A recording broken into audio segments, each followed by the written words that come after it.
The basketball addicts are back at it, watching LeBron James and Coach Popovich share some love before they got on the court and shared some hate. Here you see LeBron James on the fast break, and then Kyrie Irving, the whirling dervish with that long pull-up over Tim Duncan. The game was close. We're looking at the final stretch, final moments. Here you see Manu Ginobili on a nice little pin-down post-up possession. Up two. Third free throw, no good. LeBron James bringing the ball up the court behind the back, but there's Timmy D and Manu to create the turnover, and with that, the Spurs were able to run out the clock. Is this a potential finals preview is the first question I want to ask. But first off, Aquille Carr, the best, well, okay, it's a debate. Who's the best dribbler here? I don't know. But what would you have done in that situation? Clock's running down, and you got two good defenders closing in on you. Did they have any timeouts? That's the key right there. That's the biggest question, like the timeouts, because you got to look at the time, too. It's like time management.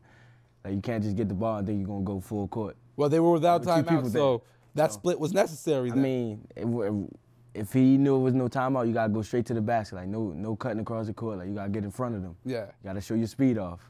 Hey, yeah, you would have probably done that. Got you. Now, Dan, is that a finals preview for you, Cleveland versus San Antonio, or you see something else happening like the Raptors? Wink, wink. I can't pick against San Antonio yet. I think they're too good. They played basketball beautifully. I'm not really convinced about Cleveland right now. They have a lot of work to do. I think the Raptors and the Bulls are way ahead of Cleveland right now in terms of having their systems together and in place. I know, and what's going on with Kevin Love? I'll ask that question in a little bit, but Greivis, the question I have for you is, before that matchup, some media were, talking to Popovich and asking him a lot of questions about, nitpicking things LeBron does. Popovich said something very interesting that I like. He said he considers LeBron James to be a cerebral player in the vein of Magic and Bird. You don't hear people say that about LeBron James. They talk about his athleticism. But do you look at LeBron as more of the thinking man's player now? I really do. I think LeBron made his teammates better, got the toughness of Larry Bird, the touch of Magic Johnson, the way he passed the ball. I think LeBron is a complete player. He played both ends. He compete, and people was gonna say a million things of him because he's just LeBron James. Yeah. But ain't nobody, then you put in his shoes, see how it feels to be LeBron James. Obviously, all eyes are watching him, and then a little mistake, like a little turnover like that, and that can happen to anybody. Yep. It happens to him at that moment, but that doesn't really make his season or his team's season because they lost against San Antonio Spurs, a great team. Yes. They play basketball beautifully. Like, I got another question then here. What's going on with Kevin Love? Anybody chime in? Because his numbers, we know he's in a new system, but you expect him at least to hit the glass the way he did in Minnesota. Well, I mean, personally, I feel like it's too early. Yep. Like, I'm going through a struggle right now, and then, I want to hit shots. I want to make plays, and you're trying to adjust, but you're winning. You know what I mean? So it don't matter. So with Dan, does it really matter like how great he does right now? Probably not. But at the end, it should matter. Yeah. At the end. Does he have to do better? Yes. But that comes. I mean, it's Kevin Love. He's not gonna play back for 82 games. Not at all. And I think he'll come back strong. That's why you can't underestimate Cleveland, man.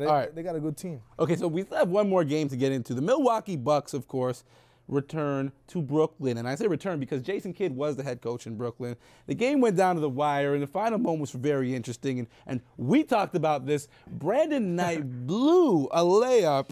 He was going so fast, though. It's like too fast. Going way too fast. But at the end of the game, what do you say to a teammate like that in a situation like that? When he fought so hard, hitting big threes down the stretch, and then in the end? Don't worry about it. Like, as one play, it's dead. It's over. Like, you can't bring it back. So, you just got to keep going on. Like, you got to pick your brother up. It's your teammate. You're not going to just blame everything on him because it's a team game. So, if he'd have made the layup, we'd have been happy. So, everyone would have been happy, especially if you miss it, you take it as like he make it. So we're just going to get back at it. Now, you're a young man who's growing very much as a player at this point in time, and I know a lot of young kids watch the show. Quickly, I want to ask you, what's the one biggest lesson that you're taking right now from your time growing as a player, trying to get to that next level? Learning more, watching a lot of stuff, like trying to put myself in people's shoes, like what would they do? Just basically like staying out, like keeping my head clean, staying out of trouble, and just being in the gym. It's a learning process, just like me. I'm learning here, man. I'm learning from y'all. You know what? That might get you in the league. Hey, listen. You know what I mean? Like We got to go to break because we want to save. Why do we have to go to break? I know, no. Man? We're gonna have next time. We're gonna have the What's name of extended producer, version. Man, we don't want to go to break, man. Oh my When we God. come back, we gotta talk about Philly. Y'all get talking Michael about Carter real Williams. basketball. Yeah, we about to.